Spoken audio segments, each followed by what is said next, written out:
All right.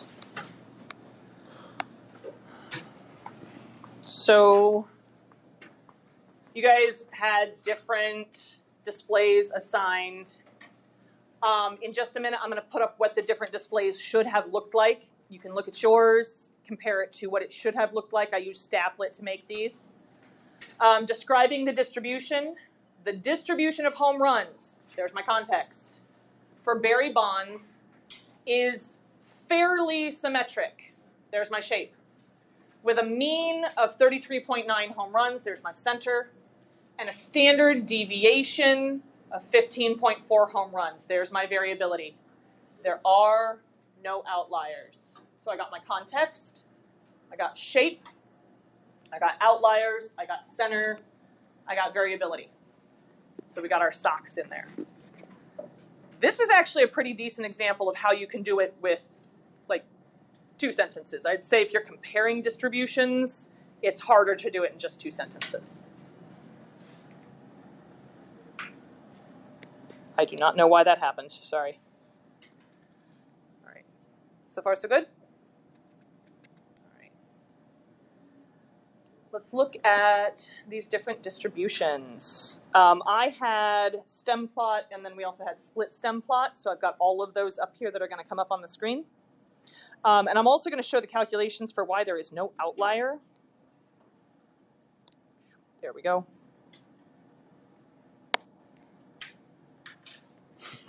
So here's the summary statistics. I had a mean of 33.889, standard deviation of 15.412, minimum of 5, maximum of 73.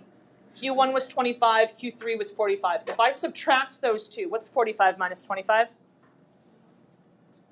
20. I take that times 1.5. What's 1.5 times 20? 30. So I take my Q1. If you minus 30 from that, what do you get? No, 25 minus 30. Negative 5. Did we have any values that were lower than negative 5? No low outliers.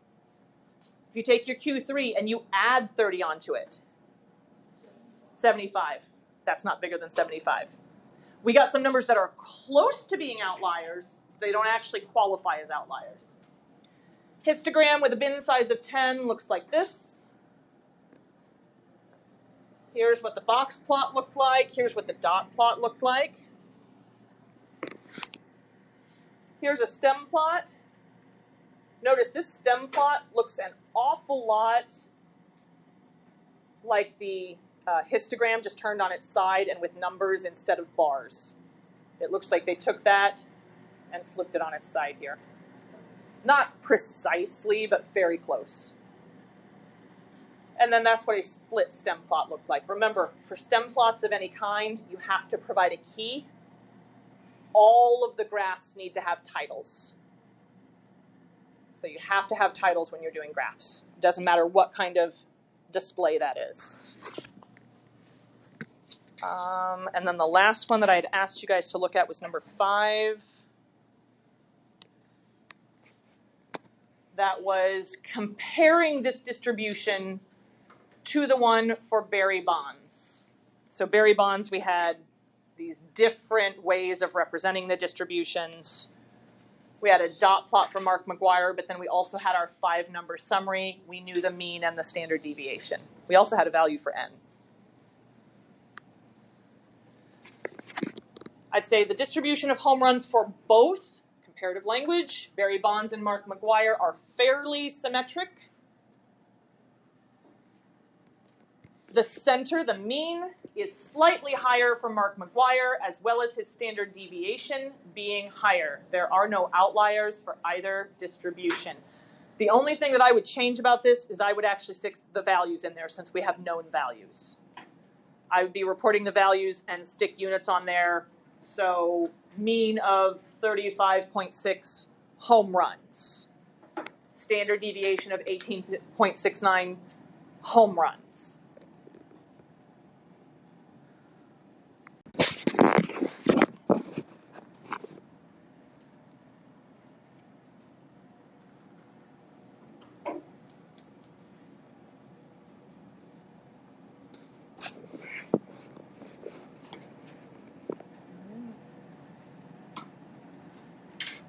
do want to make sure that I have a chance to show you guys some additional resources. These are available on Canvas. I'll show you exactly where those are. You're either going to need to go to yesterday's module or tomorrow's module, because for whatever reason it didn't make it on today's module. So you can go to yesterday's or tomorrow's. They should both be live. If for some reason they're not, I will double check after school today just to make sure that they all are. But if you ever find a module that it says it's locked, just shoot me a message and I'll unlock it. As long as it's ready to be posted, it should be unlocked.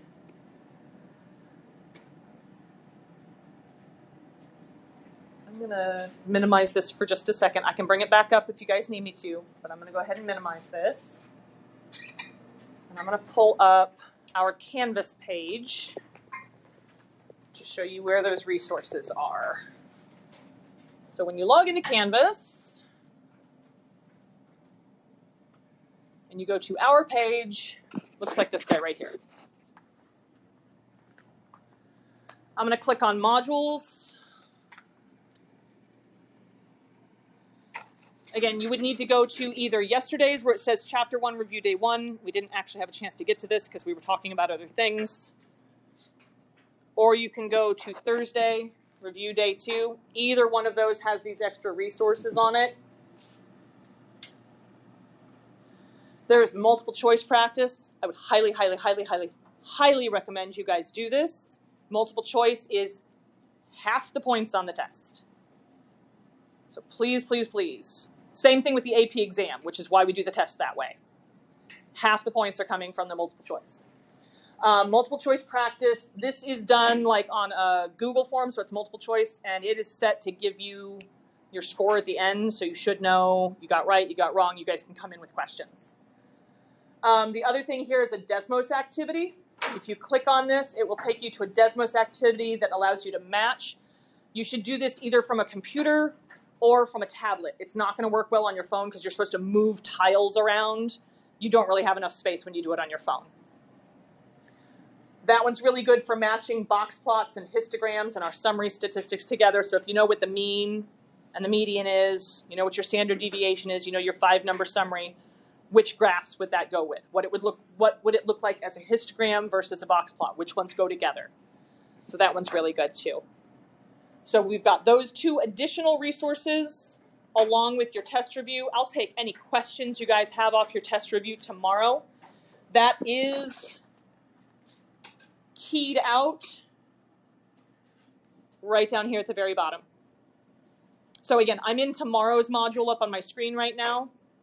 Today's module should have a link to the answer key for the review as well. So you can click on that piece, but I'm happy to go over anything else. If you guys don't have any questions that you want me to go over during class tomorrow, I do have some other review activities that are going to help us prepare for that test. All right? But I want to make sure I'm taking the time to take questions first, and then we'll do any other activities if we've got time. Do you guys have any questions for me? Other than what are the questions on the test? What's on the test? I would say look at the review. Also, your packets, if you look in there towards the back, it's got some pages with some good information on it.